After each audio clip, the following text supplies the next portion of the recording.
Isang karera. Ang salitang binitiwan ni Mr. Adrian Velasco ay parang isang malakas na sampal sa mukha ni Nilo Reyes. Isang karera, isang hamon, isang laro para sa mayaman, pero isang usapin ng dignidad para sa kanya. Naramdaman ni Nilo ang titig ng lahat ng tao sa lobby ng Velasco Tower, ang mga empleyado na nakasuot ng mamahaling damit, ang mga bisitang dayuhan na may dalang mga leather briefcase at ang mga security guard na kasamahan niya. Lahat sila nakatingin sa kanya. Sa kanyang kupasing uniforme, sa kanyang mga kamay na magaspang dahil sa trabaho, at sa kanyang luma at mabahong van na ngayon ay nakaparada sa mismong espasyo ng CEO. Isang nakakabinging katahimikan ang bumalot sa paligid na binasag lamang ng mahinang ugong ng aircon. Ano, matanda? Muling nagsalita si Adrian. Ang kanyang boses ay puno ng paghamak.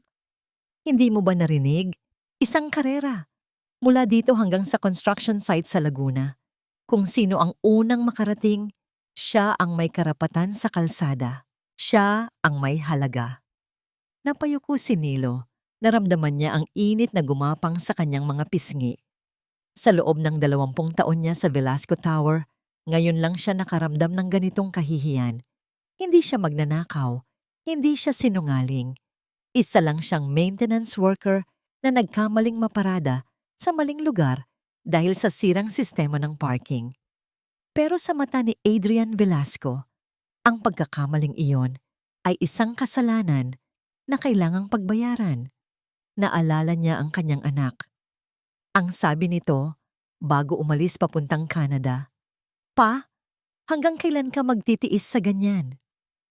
Ngayon, ang tanong na yon ay parang isang punyal na sumasaksak sa kanyang puso. Samantala, para kay Adrian Velasco, ang umagang yon ay nagsimula tulad ng dati. Perpekto. 8:00 ng umaga, pumasok ang kanyang Mercedes-Benz G-Wagon sa pribadong daan papunta sa basement parking. 2 bodyguard ang bumaba para pagbuksan siya ng pinto. Ang kanyang 3-piece suit ay walang gusot. Ang kanyang sapatos ay makintab na parang salamin. At ang kanyang amoy ay nagkakahalaga ng isang buwang sahod ng karaniwang empleyado. Pagpasok niya sa lobby, ang lahat ay tumahimik. Ang mga empleyado ay bumati ng, "Good morning, sir," na may kasamang takot at paggalang. Hindi niya sila sinagot. Dumiretso siya sa kanyang pribadong elevator. Para sa kanya, ang mga empleyado ay parang mga muebles lamang. Nandyan para gawin ang kanilang trabaho, hindi para kausapin. Sa kanyang opisina, sa pinakatuktok ng gusali, kung saan tanaw ang buong Makati, agad siyang binigyan ng report ng kanyang sekretarya. "Sir, a new hire from the accounting department made a 0.01% error on the quarterly forecast." Hindi man lang nagangat ng tingin si Adrian mula sa kanyang tablet. "Fire him." "Pero sir, it was his first day and the error is almost negligible." "I said fire him," malamig na utos ni Adrian. Sa kumpanyang ito, walang lugar para sa pagkakamali, kahit gaano kaliit. Iyon si Adrian Velasco, isang hari sa kanyang toring bakal at salamin. Ang kanyang salita ay batas. Ang kanyang desisyon ay hindi kinukwestiyon. Naniniwala siya na ang mundo ay nahahati sa dalawa. Mga taong naguutos at mga taong sumusunod. At siya, ipinanganak para mag-utos. Sa ibaba, sa basement, ibang-iba ang mundo ni Nilo Reyes. 5:00 pa lang ng umaga, naroon na siya. Ang kanyang lumang Toyota van na mas matanda pa sa ilang empleyado ng kumpanya ay tahimik niyang ipinarada sa dulo ng general parking. Bago bumaba, binuksan niya ang kanyang pitaka. Tinitigan niya ang kupas na larawan ng kanyang yumaong asawa at ng kanyang anak na si Marco noong ito'y high school pa lamang. "Asus, Elena!" bulong niya sa larawan. "Isang araw na naman ng trabaho. Bantayan mo kami ni Marco, ha? Ang Velasco Tower ay hindi lang trabaho para kay Nilo. Ito ang kanyang mundo. Kilala niya ang bawat sulok nito. Alam niya kung aling ipinto ang umuugong, kung aling ilaw ang malapit ng mapundi, at kung saan nagmumula ang tulo kapag malakas ang ulan. Nilinis niya ang sahig ng lobby hanggang sa kuminang ito. Inayos niya ang isang nakausling tornilyo sa pinto. Tiningnan niya ang generator set para siguraduhing handa ito anumang oras. Para sa kanya, ang pag-aalaga sa gusaling ito ay isang paraan ng pagpapakita ng kanyang dignidad. Ito ang kanyang tahimik na kontribusyon sa mundong halos hindi siya napapansin. Ngunit ng araw na yon, ang kaayusan ng kanyang mundo ay gumuho. Sir Nilo, pasensya na po. Nagka-glitch po ang aming system, sabi ng gwardiya sa parking. Lahat po ng slots ay lumabas na occupied, kaya itinuro po namin kayo sa VIP section pansamantala. Pumayag si Nilo. Hindi niya alam na ang VIP section na yon ay may isang espasyo na sagrado, isang trono na para lamang sa hari. Nang dumating si Adrian at makita ang van ni Nilo sa kanyang pwesto, ang kanyang mukha ay nagdilim. Hindi ito tungkol sa parking slot. Ito ay tungkol sa prinsipyo. Isang paglabag sa kaayusan ng kanyang mundo. Bumaba siya ng sasakyan at sa harap ng lahat, ipinatawag niya ang may-ari ng basurang ito. At doon sila nagharap, ang hari ng tore at ang anino nito. Ang taong nagmamay-ari ng lahat at ang taong ang tanging yaman ay ang kanyang dignidad. Hindi mo ba alam kung kaninong lugar ito? Sigaw ni Adrian, ang kanyang boses ay umalingaw-ngaw sa buong lobby. Pasensya na po, sir. Nagkaaberya lang po ang sistema. Tangkang paliwanag ni Nilo. Wala akong pakialam sa sistema. Putol ni Adrian. May mga patakaran dito. May mga linya na hindi dapat tinatawid. Ang mga taong tulad mo ay dapat alam kung saan sila lulugar. Ang bawat salita ay parang latigo na humahampas sa pagkatao ni Nilo. Naramdaman niya ang panginginig ng kanyang mga kamay. Gusto niyang magpaliwanag, pero alam niyang walang makikinig. Sa mundong ito, ang boses ng isang janitor ay walang halaga kumpara sa sigaw ng isang CEO. At doon, sa gitna ng kanyang galit at pagmamataas, naisip ni Adrian ang isang paraan para tuluyang durugin ang matandang nasa harap niya. May pupuntahan akong mahalagang meeting, isang multi-million-dollar deal sa Laguna, sabi ni Adrian habang tinitingnan si Nilo mula ulo hanggang paa. Tingnan natin kung ang isang tulad mo ay may karapatan man lang na makasabay sa akin sa kalsada. Itinuro niya ang kanyang G-Wagon at pagkatapos ay ang van ni Nilo. Isang karera, sabi niya nang may ngisi. Ang hamon na nagpatahimik sa lahat. Bumalik ang isip ni Nilo sa kasalukuyan. Nakatingin pa rin sa kanya si Adrian, naghihintay ng sagot. Nakita ni Nilo sa mga mata nito ang kasiyahan, ang paniniguro na mananalo ito hindi lang sa karera, kundi sa pagyurak sa kanyang pagkatao. Sa isang iglap, nawala ang takot ni Nilo. Napalitan ito ng isang bagay na matagal na niyang hindi naramdaman. Isang maliit na apoy ng paglaban para sa kanyang asawa, para sa kanyang anak, para sa kanyang sarili. Dahan-dahan, inangat niya ang kanyang ulo. Sa unang pagkakataon, sinalubong niya ang mga mata ni Adrian Velasco. Ang mga mata ng isang anino na tumititig pabalik sa isang hari. Huminga siya ng malalim at sa gitna ng nakabibinging katahimikan ng lobby, isang salita lamang ang lumabas sa kanyang bibig. Tinantanggap ko. Isang ngisi ang gumuhit sa mga labi ni Adrian Velasco. Ang salitang tinantanggap ko mula sa bibig ng matanda ay musika sa kanyang pandinig. Hindi niya inaasahan iyon, pero mas lalo niyang ikinatuwa. Ang isang mabilis na pagsuko ay magiging mainip. Pero ito ay isang palabas, isang pagkakataon para ipakita sa lahat kung ano ang nangyayari kapag ang isang anino ay nagtangkang humakbang patungo sa liwanag.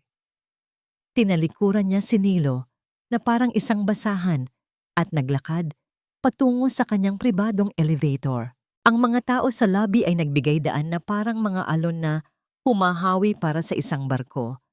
Narinig niya ang mga bulungan sa kanyang likuran, pero wala siyang pakialam. Ang mahalaga ay nakuha niya ang gusto niya.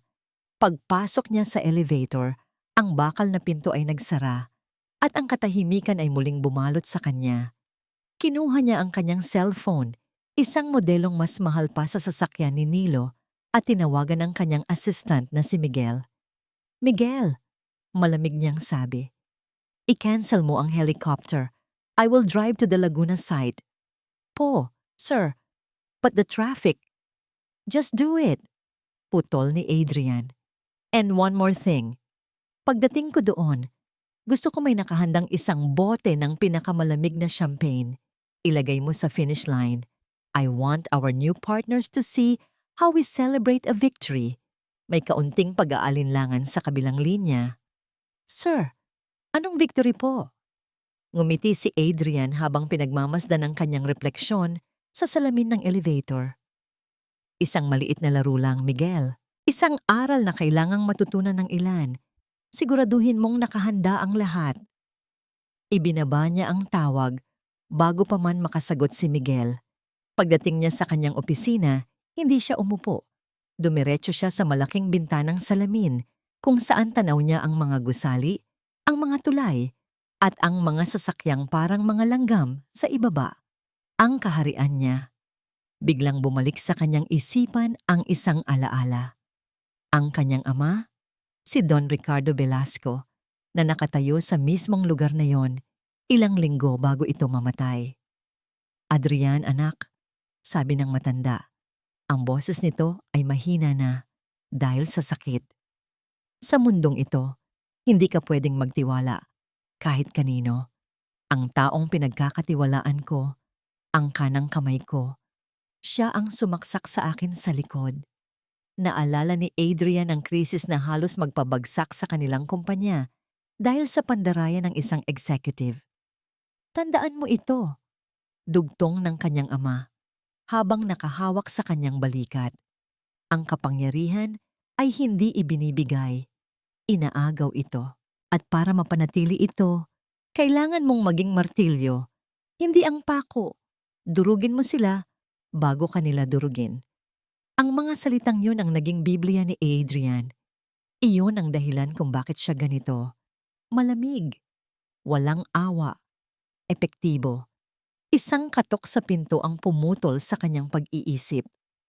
Pumasok si Ricardo Lim, ang kanyang Chief Operating Officer. Isang lalaking may peking ngiti at laging sumasang-ayon sa lahat ng gusto niya.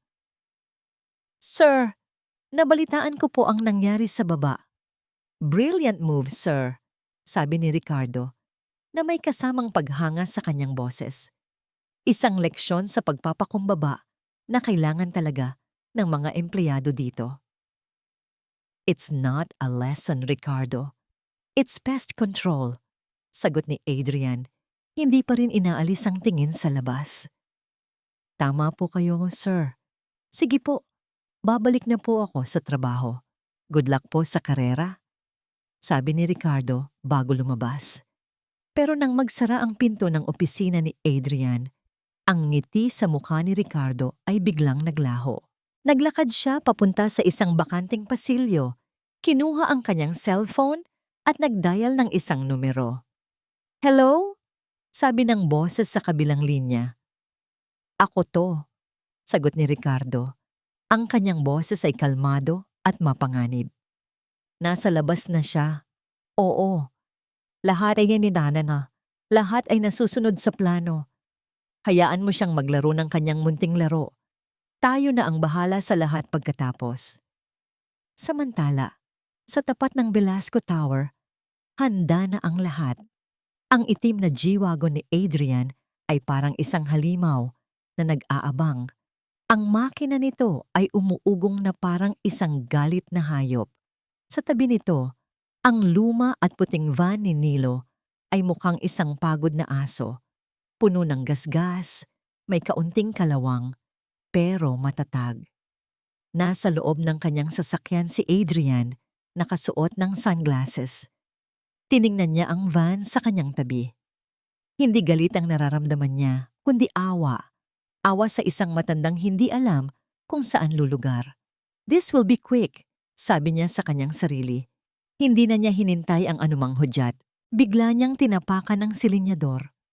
Ang G-Wagon ay umungol at humarurot paalis. Nag-iwan ng makapal na usok na bumalot sa van ni Nilo.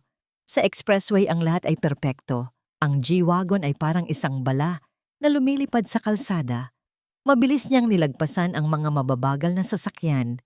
Nagpatugtog siya ng classical music, ang Vivaldi's Four Seasons, para samahan ang kanyang mabilis at eleganteng paglalakbay. Nakalimutan na niya si Nilo. Para sa kanya, tapos na ang laro. Iniisip na niya ang lasa ng champagne, ang pagkakamay ng mga bagong kasosyo, at ang isa na namang tagumpay sa kanyang listahan. Nasa kalagitnaan siya ng pagtawa sa sarili nang biglang may tumunog.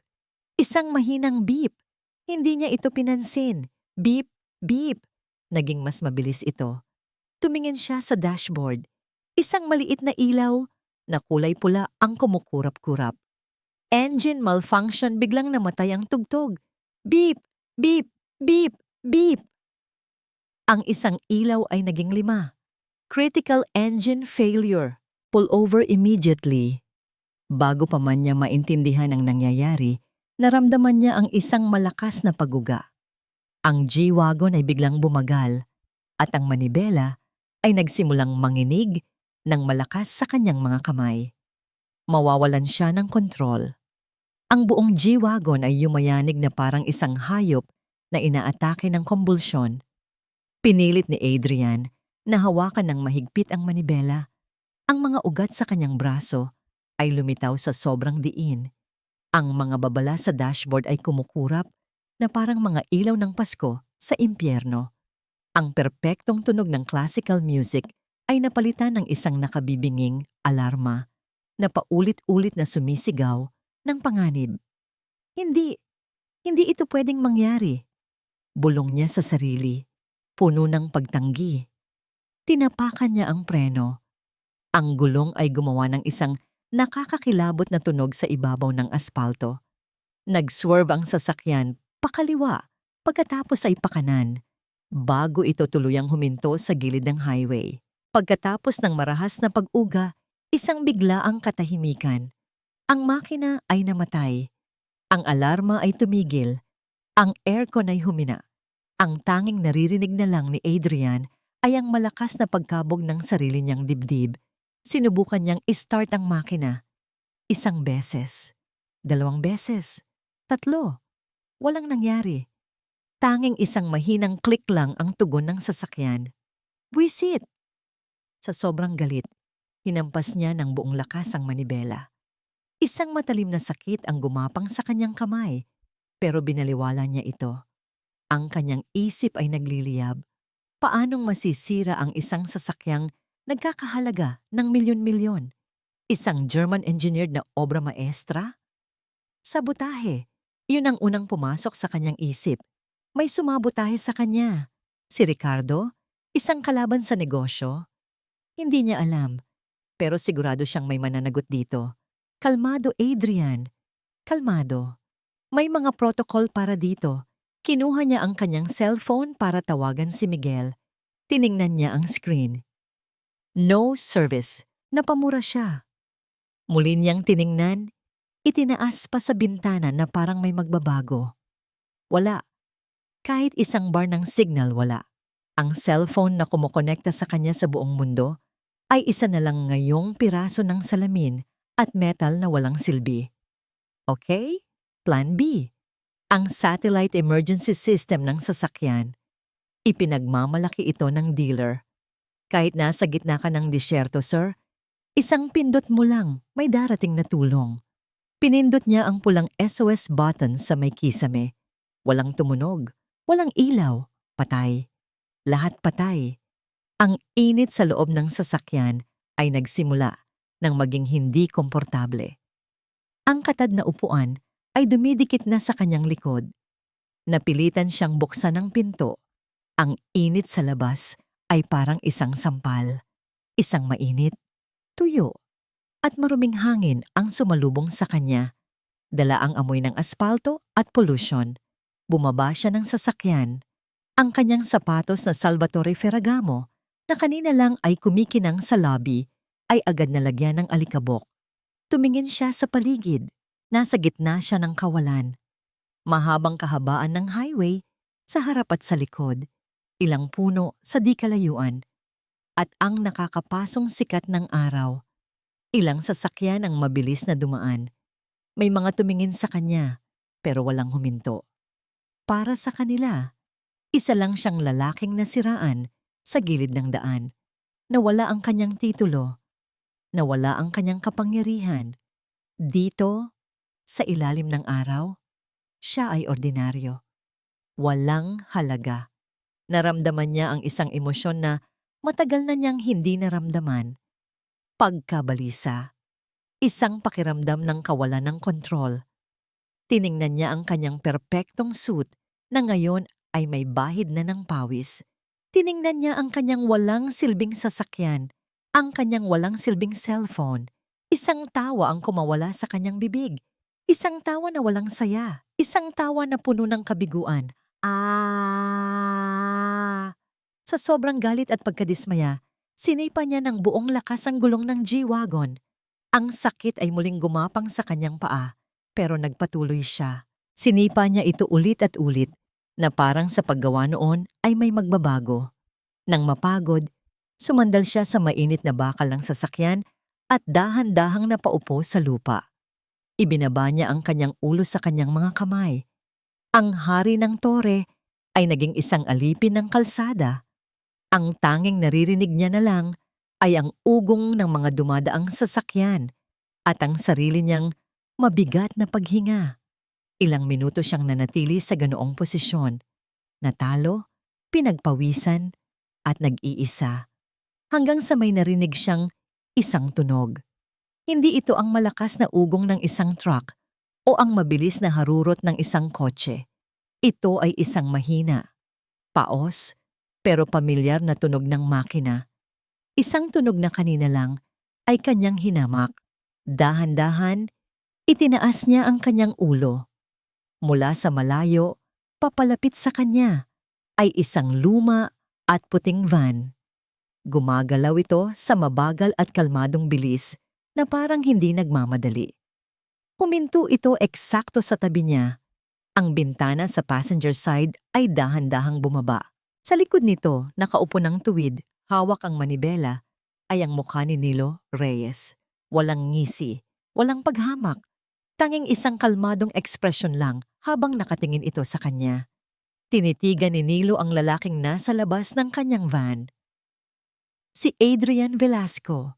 Ang hari ng tore na ngayon ay mukhang isang basang sisiw sa gitna ng kalsada. Ang mamahaling suit nito ay lukot at puno ng alikabok. Ang mukha nitong laging mayabang ay nababalutan ngayon ng pawis at pagkabigo. Walang naramdamang tuwa si Nilo. Walang buti nga sayo na namuo sa kanyang isip. Sa halip, ang nakita niya ay isang taong nangangailangan ng tulong. At para kay Nilo, ang pagtulong ay kasing simple ng paghinga. Hindi na siya nagsalita. Binuksan niya ang pinto sa passenger side mula sa loob. Isang imbitasyon na walang salita. Nag-alinlangan si Adrian. Nakita ni Nilo ang pagtatalo sa mukha nito. Ang pride na ayaw sumakay sa basurang minata niya kanina.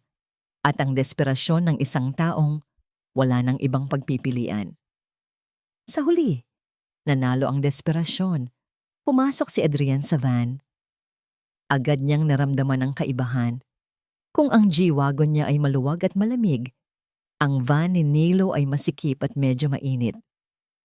May amoy ito ng cleaning supplies, ng lumang tela, at ng kaunting langis. Sumara ang pinto at isang nakakailang nakatahimikan ang namayani sa pagitan nilang dalawa. In-start ni Nilo ang makina na umubo muna ng 2 beses bago tuluyang umandar. Dahan-dahan siyang nagmaneho pabalik sa highway. Si Adrian ay hindi gumagalaw sa kanyang tabi. Nakaupo ito ng tuwid na parang diring-diri na dumikit sa upuan. Ang mga mata nito ay nakatingin lang sa unahan. Pinili ni Nilo na huwag basagin ang katahimikan. Ano pa ba ang sasabihin niya? Alam niyang anumang salita mula sa kanya ay maaaring ituring na pang-iinsulto. Kaya nagpatuloy lang siya sa pagmamaneho. Ilang kilometro ang lumipas sa ganoong estado. Tanging ang tunog lang ng makina at ng mga gulong sa kalsada ang maririnig. Sa wakas, si Adrian ang unang nagsalita. Ang kanyang boses ay mahina at garalgal, malayo sa sigaw niya kanina sa lobby. Bakit mo to ginagawa? Hindi lumingon si Nilo. Ang kanyang mga mata ay nanatili sa daan. Ang alin, sir? Ito, sabi ni Adrian na ikinumpas ang kamay sa loob ng van. Bakit mo ako tinutulungan? Matapos kitang hiyain sa harap ng lahat? Huminga ng malalim si Nilo. Ito na siguro ang pagkakataon. May pangalan ng van na to. To, sir. Mahinang sabi ni Nilo. Elena, ipinangalan ko sa yumaong asawa ko. Siya ang kasama ko sa bawat biyahe. Itong van na to ang naghatid sa anak ko sa eskwela araw-araw. Mula elementary hanggang college, ito rin ang naghatid sa asawa ko sa ospital sa huling pagkakataon. Natahimik si Adrian. Para sa inyo, sir, siguro isa lang itong luma at mabahong sasakyan. Pagpapatuloy ni Nilo. Pero para sa akin, ito ang buhay ko at ang turo sa akin ni Elena. Ang buhay ay hindi dapat ipinagdadamot. Kahit sa mga taong hindi karapat-dapat, tanong ni Adrian, may bahid ng pait sa kanyang boses. Doon na lumingon si Nilo kay Adrian, isang mabilis na sulyap lang. Dati po akong marino, sir. Seaman, 20 taon sa barko. Nakita ko na po ang lahat ng klase ng alon at bagyo. Sa barko ang laki-laki niyan, parang isang gusali na lumulutang. May kapitan, may chief mate, may engineer, at may mga tulad kong ordinaryong oiler lang.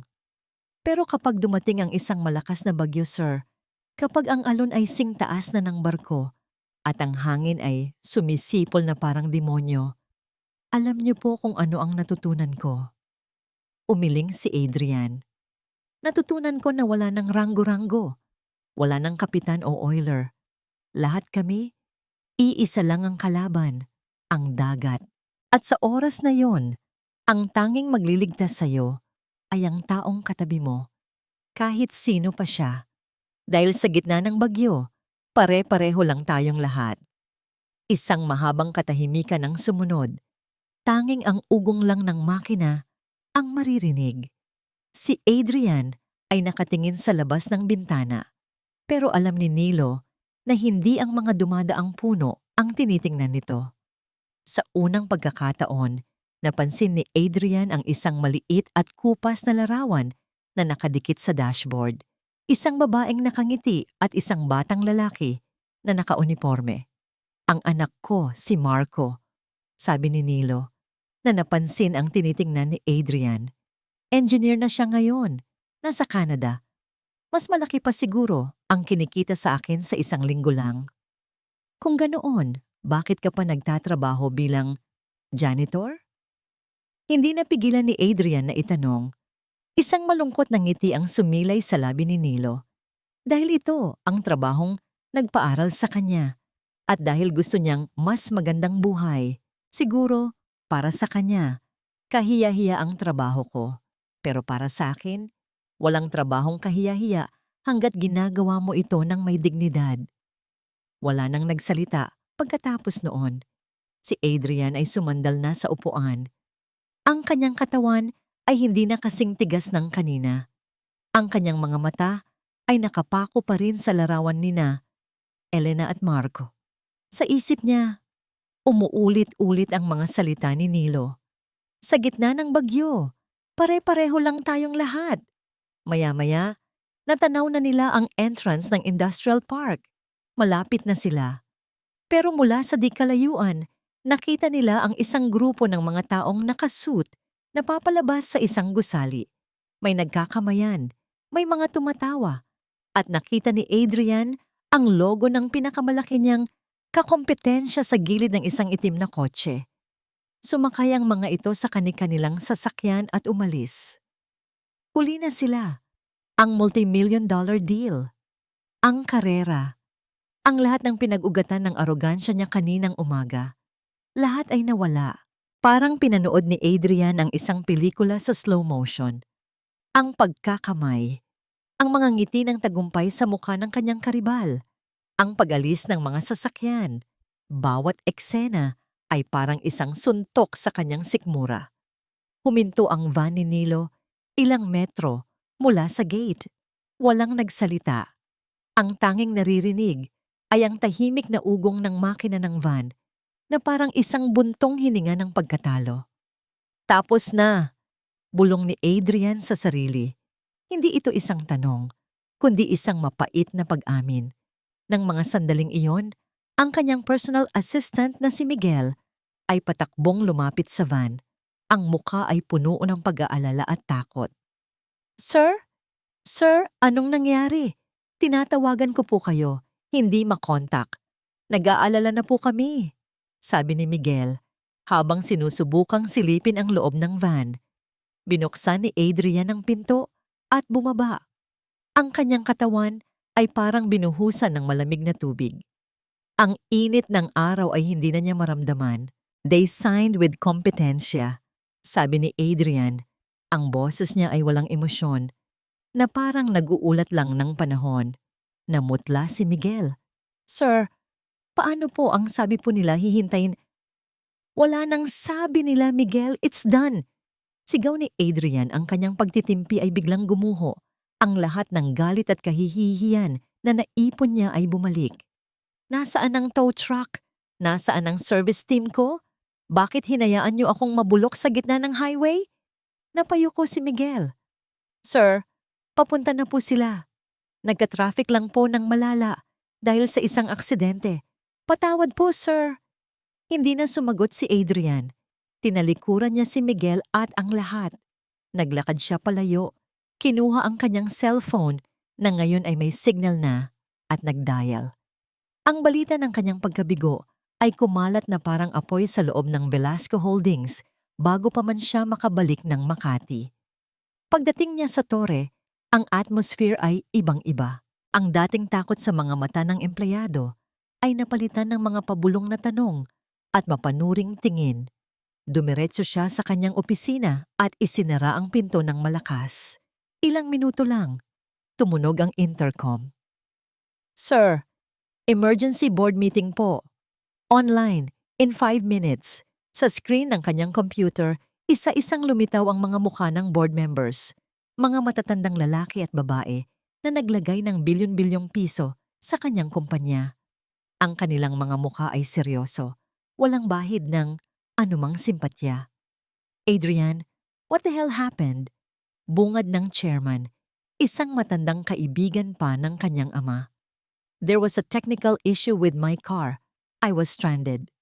Paliwanag ni Adrian. Sinisikap na maging kalmado. A technical issue? Isang deal na nagkakahalaga ng 2 bilyong piso ang nawala dahil sa technical issue?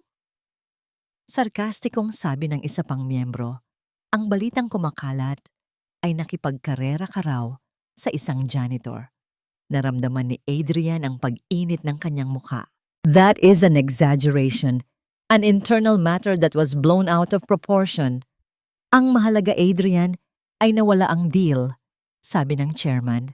At dahil dyan, ang stock prices natin ay nagsimula ng bumagsak. Kailangan nating malaman kung ano ang nangyari. I understand. At inuutos ko na ang isang buong investigasyon kung bakit nag-fail ang sasakyan ko. This reeks of sabotage, mariing sabi ni Adrian habang tinitingnan ang virtual na imahe ni Ricardo Lim na tahimik lang na nakikinig. Gawin mo ang dapat mong gawin, sabi ng chairman. We expect a full report by tomorrow morning. Pagkatapos ng tawag, ibinato ni Adrian ang isang mamahaling paperweight suot sa pader na salamin. Hindi ito nabasag, pero gumawa ito ng isang malakas na tunog. Sabotage. Ulit niya sa sarili. Kailangan niyang may masisi. Kailangan niyang may managot. Agad niyang tinawagan ng head ng maintenance at engineering department ng Velasco Holdings, ang mismong team na responsable sa pag-aalaga ng kanyang mga sasakyan. I want a full diagnostic report on my G-Wagon. Now! Sigaw niya sa telepono. Gusto kong malaman kung sino ang huling gumalaw niyan. Gusto kong malaman kung anong piyesa ang pinalitan. Lahat. O lahat kayo ay sisantihin ko. Habang si Adrian ay nagwawala sa kanyang opisina, si Ricardo Lim naman ay kalmadong pumasok sa opisina ng head ng engineering. Ramon, bati ni Ricardo sa engineer, nakasalukuyang pawis na pawis habang kausap ang kanyang mga tauhan. Sir Ricardo, pinapatawag na po kami ni CEO. Kailangan na raw po ang report. Alam ko, putol ni Ricardo. Kaya ako nandito. Bago mo ibigay ang report na, yan kay Adrian. Gusto kong makita muna. Nag-alinlangan si Ramon. Pero sir, ang utos po ni CEO. Ako ang COO ng kumpanyang ito, Ramon. Mariing sabi ni Ricardo habang inilalapag ang kamay sa balikat ng engineer. At gusto ko lang siguraduhin na tama at kumpleto ang impormasyon na aabot sa kanya para walang gulo. Now, show me the report. Napalunok si Ramon.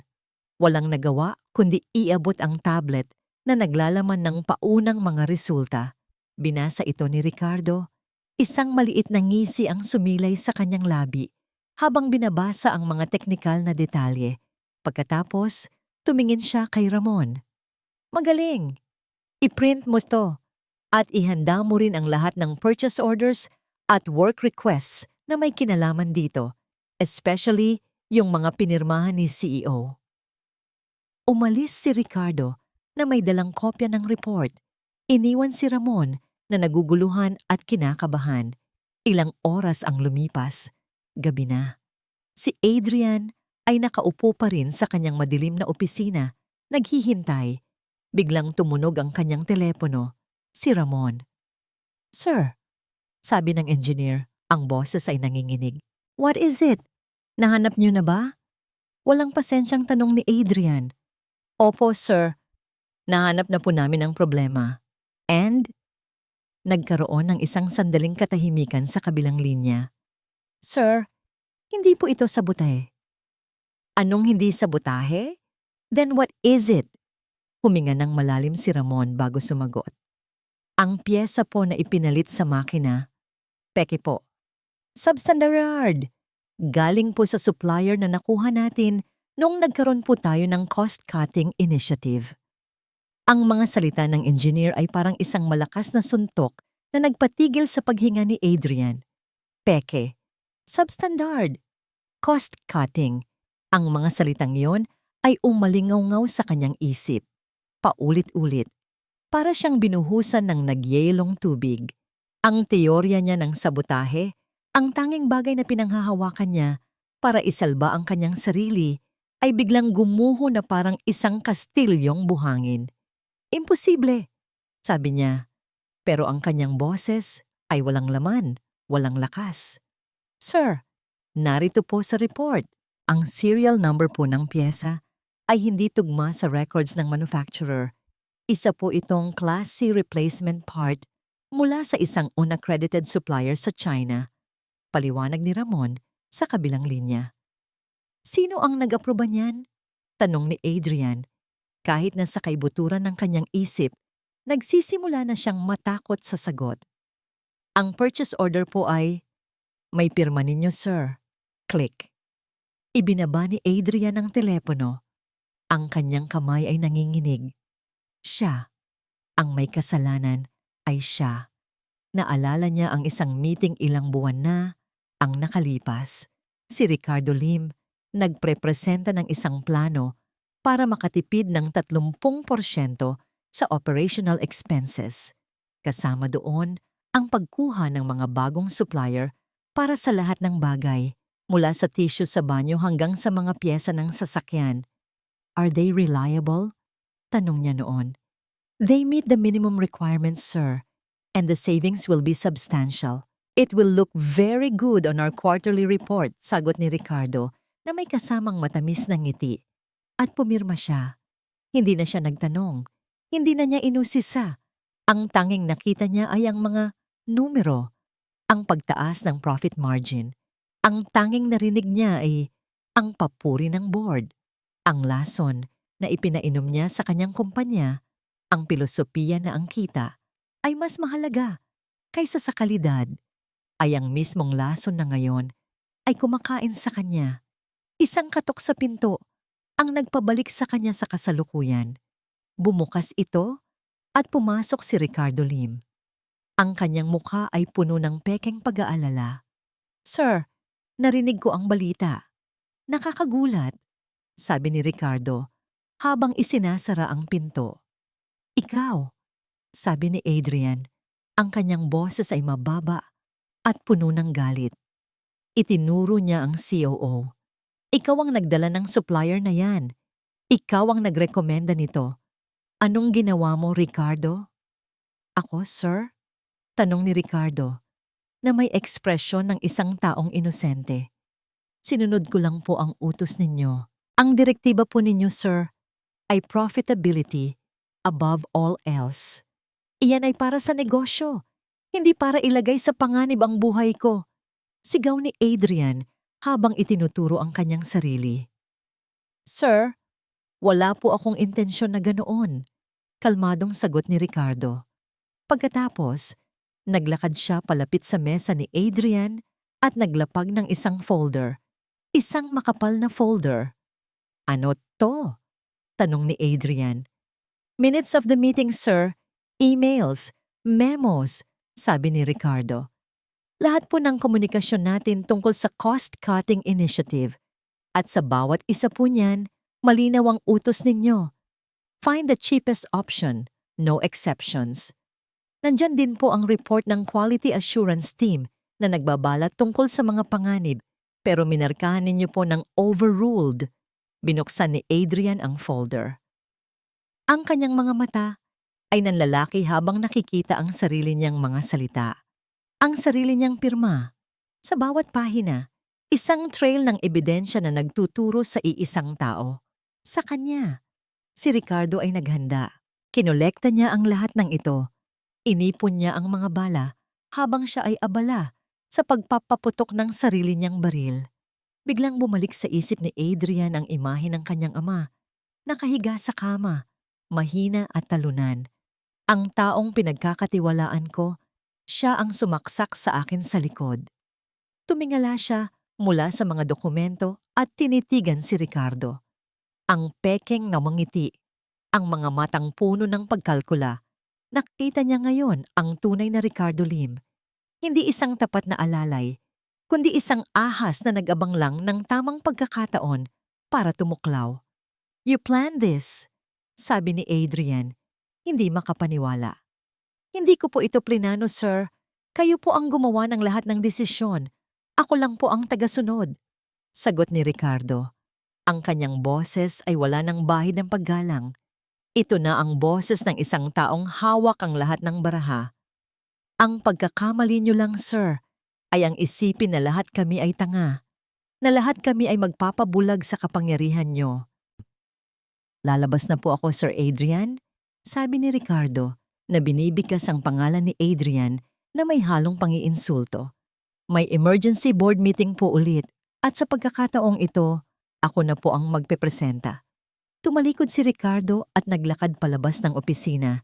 Iniwan si Adrian na nakaupo, napapaligiran ng ebidensya ng kanyang sariling kapabayaan. Naiwan siyang mag-isa sa dilim. Ang tore na dati niyang kaharian ay naging kanyang kulungan. Ang kapangyarihan na dati niyang sandata ay naging kanyang kadena. Biglang pumasok sa isip niya ang mukha ni Nilo Reyes, ang kalmadong mukha nito. Ang mga salita nito, "Sa gitna ng bagyo, pare-pareho lang tayong lahat." Ngayon, naiintindihan na niya. Siya ngayon ang nasa gitna ng bagyo. At sa pagkakataong ito, wala nang sasagip sa kanya. Tumunog ang kanyang cellphone, ang sekretarya niya. "Sir," sabi nito. Ang boses ay hindi sigurado. "Tumawag po ang opisina ng chairman. Pinapasabi po na suspendido po kayo." effective immediately. At hindi na po kayo kailangang pumasok bukas para sa meeting. Ang salitang suspendido ay parang isang bombang sumabog sa loob ng kanyang opisina, nag-iwan ng isang nakabibinging katahimikan. Hindi siya makagalaw. Nakatitig lang siya sa telepono na parang sa pagtitig niya ay magbabago ang mga salitang narinig niya. Suspendido. Isang salitang hindi niya kailanman inakalang maririnig. Siya si Adrian Velasco. Hindi siya sinususpinde. Siya ang nagsususpinde. Pero ngayon, ang katotohanan ay malinaw. Ang mga pader ng kanyang kaharian ay gumuho na. At siya ay nakatayo sa gitna ng mga guho. Kinabukasan, hindi na siya pumasok sa Velasco Tower. Hindi na niya kailangan. Ang access card niya ay hindi na gumagana. Ang kanyang company-issued na cellphone at laptop ay biglang na-deactivate. Sa isang iglap, pinutol siya mula sa imperyong binuo niya at ng kanyang ama. Nagkulong siya sa kanyang malawak at malamig na penthouse. Ang mga bintanang salamin na dati niyang ipinagmamalaki na nagpapakita ng kanyang dominasyon sa buong syudad ay parang mga rehas na ngayon. Binuksan niya ang TV. At doon, sa isang business news channel, nakita niya ang kanyang sarili. Isang luma niyang litrato, nakasuit at mayabang ang ngiti. Sa tabi nito, ang headline, Velasco Holdings CEO suspended amidst failed deal and internal probe. Ibinato niya ang remote control sa TV pero ang balita ay patuloy lang. Ang kanyang kahihiyan ay ipinapalabas na para sa buong mundo. Ang mga sumunod na araw ay isang bangungot. Ang kanyang mga bank account ay na-freeze. Ang kanyang mga bodyguard ay nawala. Ang mga taong dati ay yumuyuko sa kanya ay hindi na sumasagot sa kanyang mga tawag. Ang katahimikan ng kanyang penthouse ay mas masakit pa kaysa sa kahit anong sigaw. Sa gitna ng kanyang pag-iisa, isang balita ang nakakuha ng kanyang atensyon. Isang online article na may kasamang litrato. Ang litrato ay kuha ng isang netizen noong araw ng karera. Nakatayo si Adrian sa tabi ng kanyang nasirang G-Wagon, mukhang talunan. At sa tabi niya, ang van ni Nilo Reyes, ang matandang janitor, na huminto para tulungan siya. Ang headline, The CEO and the Janitor, A Modern-Day Parable of Humility. Ang kwento ay naging viral. Ipininta nito si Nilo bilang isang bayani, isang good Samaritan na may ginintuang puso. At siya, si Adrian, ang naging kontrabida, isang aroganteng milyonaryo na tinulungan ng mismong taong kanyang hinamak. Ang kwento ay perpekto, isang PR masterpiece at alam niyang hindi ito aksidente. Habang ang mundo ni Adrian Velasco ay bumabagsak, ang tahimik na buhay ni Nilo Reyes ay biglang nagulo. Isang umaga, pagdating niya sa trabaho, ang mga dati hindi pumapansing empleyado ay bumabati sa kanya. "Good morning, Mang Nilo," sabi ng ilan, na may kasamang ngiti. May isang babaeng manager pa na nag-abot sa kanya ng kape. Nagtaka siya. Hindi siya sanay sa ganitong atensyon. Sa tanghali, ipinatawag siya sa Human Resources Department. Kinakabahan siya. Baka sisisantihin na siya dahil sa nangyari. Pero sa halip na termination letter, ang sumalubong sa kanya ay si Ricardo Lim, ang bagong acting CEO, na may isang malapad na ngiti. Kasama nito ang ilang tao mula sa marketing department na may dalang kamera. "Mang Nilo, ang bayani ng Velasco Tower," masayang bati ni Ricardo. Sabay akbay sa kanya na parang matagal na silang magkaibigan. Nailang si Nilo, hindi niya maintindihan ang nangyayari. Dahil sa iyong pambihirang kabutihan at pagpapakita ng tunay na Velasco values, ang kumpanya ay nagagalak na bigyan ka ng isang munting regalo, sabi ni Ricardo. Habang inaabot sa kanya ang isang malaking pekeng tseke, tiningnan ni Nilo ang tseke. Ang mga numero ay nakasulat doon. 500,000. Halos lumuwa ang kanyang mga mata. 500,000 piso. Mas malaki pa sa ipon niya sa buong buhay niya. "Gusto rin sana naming imbitahan ka sa isang press conference bukas," Dagdag pa ng isang taga-marketing para ibahagi mo ang iyong kwento at maging inspirasyon sa iba. Nakatulala lang si Nilo. Hawak niya ang tseke pero hindi siya masaya. Sa halip, naramdaman niya ang isang pamilyar na pakiramdam. Ang pakiramdam na naramdaman niya sa lobby noong hinamon siya ni Adrian. Ginagamit siya. Ang perang ito ay hindi gantimpala. Isa itong bayad. Bayad para sa kanyang kwento. Bayad para linisin ang pangalan ng kumpanya. Isa itong PR stunt. Isa na namang uri ng kahihiyan na nakabalot lang sa pera. Gabi iyon, hindi siya makatulog. Tinitigan niya ang kanyang lumang cellphone, iniisip na tawagan ang anak niyang si Marco para ibalita ang pera. Pero hindi niya magawa. Ano ang sasabihin niya? Na nakakuha siya ng pera dahil sa pagtulong sa taong yumurak sa kanyang pagkatao? Na ang kwento ng kanyang dignidad ay may presyo na pala ngayon? Naalala niya ang sinabi niya kay Adrian sa loob ng van. Walang trabahong kahiya-hiya hanggat ginagawa mo ito ng may dignidad. Huminga siya ng malalim. Kinuha niya ang tseke, tinitigan ito sa huling pagkakataon at gumawa ng desisyon. Kinabukasan, pumasok siya sa opisina ni Ricardo Lim. Dala-dala ang tseke. Ang acting CEO ay abala sa isang tawag pero nginitian siya. Mang Nilo, ready ka na ba para sa press con mamaya? Dahan-dahang inilapag ni Nilo ang tseke sa ibabaw ng makintab na mesa ni Ricardo. Nagulat si Ricardo. Anong ibig na sabihin niyan? Tumingin si Nilo ng diretso sa mga mata ng bagong CEO. Ang kanyang boses ay kalmado pero matatag. Hindi ko kailangan nito, sabi ni Nilo. Pero may gusto akong sabihin sa lahat. Ang mukha ni Ricardo Lim ay nagbago mula sa pagkagulat patungo sa pagkainis. Hindi niya inaasahan ito. Sa kanyang mundo, lahat ay may presyo. Ang pagtanggi sa ganito kalaking halaga ay isang bagay na hindi niya maintindihan. Ano ang ibig mong sabihin, Mang Nilo? Tanong ni Ricardo. Ang pekeng ng ngiti ay nawala na. Isang malaking karangalan ang ibinibigay sa iyo ng kumpanya. Karangalan po ba ang tawag dyan, sir? Mahinahong sagot ni Nilo. O pambayad para manahimik? Natigilan si Ricardo. Ayoko po ng press con. Pagpapatuloy ni Nilo. Pero tulad po ng sabi ko, may gusto akong sabihin. Hindi sa media, kundi sa mga kasamahan ko dito. Sa mga empleyado ng Velasco Tower. Naisip ni Ricardo ang posibleng gulo. Pero naisip din niya ang isang mas magandang ideya.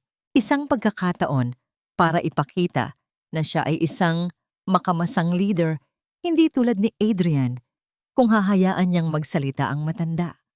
Lalabas siyang isang tagapakinig at mapagkumbabang CEO. Sige, pumayag si Ricardo na may ngiti na ulit. Isang magandang ideya yan. Ipapatawag ko ang isang General Assembly mamayang hapon. Ang buong kumpanya ay makikinig sa'yo. Kumalat ang balita sa buong gusali. Magsasalita si Mang Nilo. Ang bulong-bulungan ay puno ng pagtataka. Ano ang sasabihin ng isang janitor sa buong kumpanya?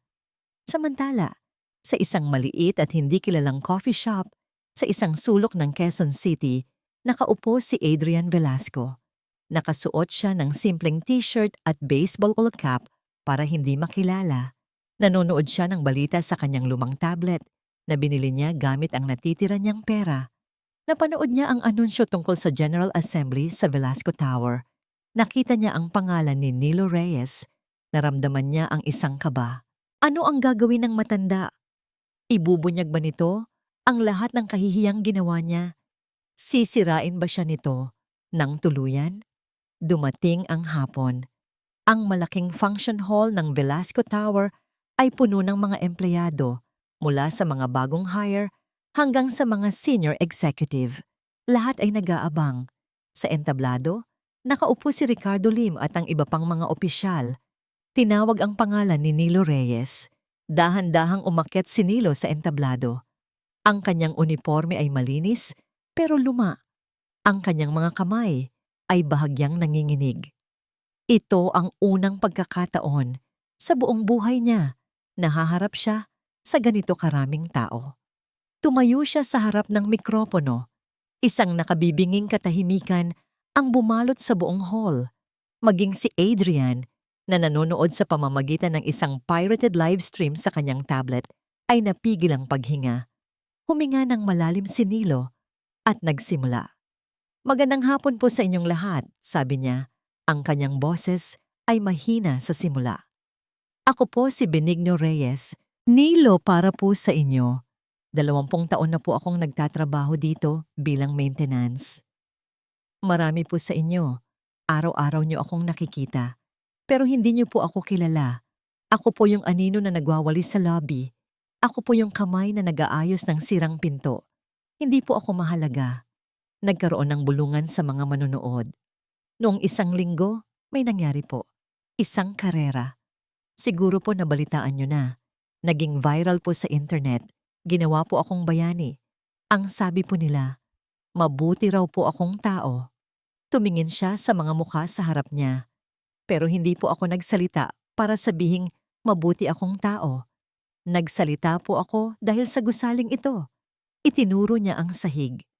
Ang isang gusali po ay kasing tibay lamang ng pinakamaliit na tornilyo nito. Kapag ang isang tornilyo ay kinalawang at binaliwala, darating ang araw, guguho ang lahat. Tumingin siya ng diretso sa mga executive sa entablado, kasama si Ricardo. Ang isang kumpanya ay kasing tatag lamang ng pagtrato nito sa pinakamaliit na empleyado. Kapag ang isang janitor, isang gwardiya, isang messenger ay tinatratong parang basura. Kapag ang kanilang dignidad ay binabalewala para lang makatipid sa gastusin, darating din po ang araw, guguho ang lahat.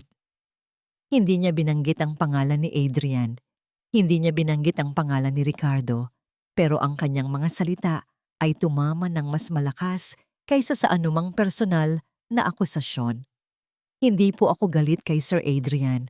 Ang totoo po, naawa po ako sa kanya. Dahil sa loob po ng luma kong van, nakita ko po ang isang taong naliligaw. Isang taong nasa gitna ng sarili niyang bagyo. Ang kwento pong ito ay hindi tungkol sa isang CEO at isang janitor. Ito po ay tungkol sa ating lahat. Tungkol sa paggalang.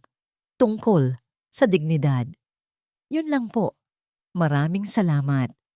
Pagkatapos niyang magsalita, 1 segundo ng katahimikan. Pagkatapos, isang tao sa likod ang pumalakpak, sinundan ng isa pa at isa pa. Hanggang sa ang buong function hall ay umalingaw-ngaw sa malakas na palakpakan. Hindi ito ang palakpak ng paghanga sa isang bayani. Ito ang palakpakan ng pagkilala sa isang katotohanan na matagal na nilang alam pero takot sabihin. Sa kanyang upuan sa entablado, si Ricardo Lim ay hindi makagalaw. Ang kanyang plano ay nag-backfire. Sa halip na maging bayani, siya ngayon ay mukhang kontrabida sa harap ng buong kumpanya. At sa coffee shop, si Adrian Velasco ay napayuko sa kanyang mesa. Ang kanyang mga balikat ay nanginginig. Ang mga luha ay sunod-sunod na pumatak mula sa kanyang mga mata. Tumutulo sa screen ng tablet kung saan nakatayo pa rin ang imahe ng matandang hinamak niya. Hindi ito luha ng pagkatalo, kundi luha ng isang bagay na matagal na niyang kinalimutan, pagsisisi. Ang talumpati ni Nilo ay hindi lang isang talumpati. Ito ang unang tornilyo na kumalag sa bulok na sistema ng Velasco Holdings. Kinabukasan, isang grupo ng mga dating empleyado mula sa Engineering at Maintenance Department na inspire sa tapang ni Nilo ang naglakas loob na maghain ng formal na reklamo sa Department of Labor.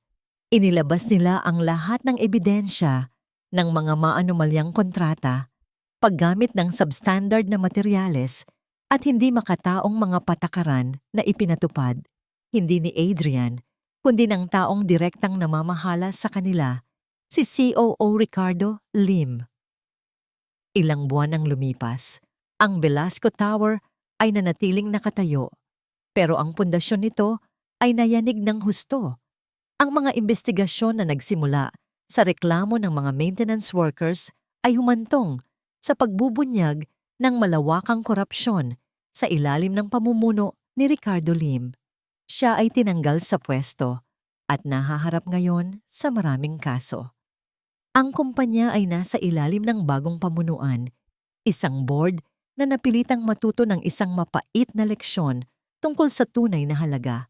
Si Nilo Reyes ay nagtatrabaho pa rin sa Velasco Tower. Pareho pa rin ang kanyang uniforme, pareho pa rin ang kanyang mga gawain, pero may nagbago.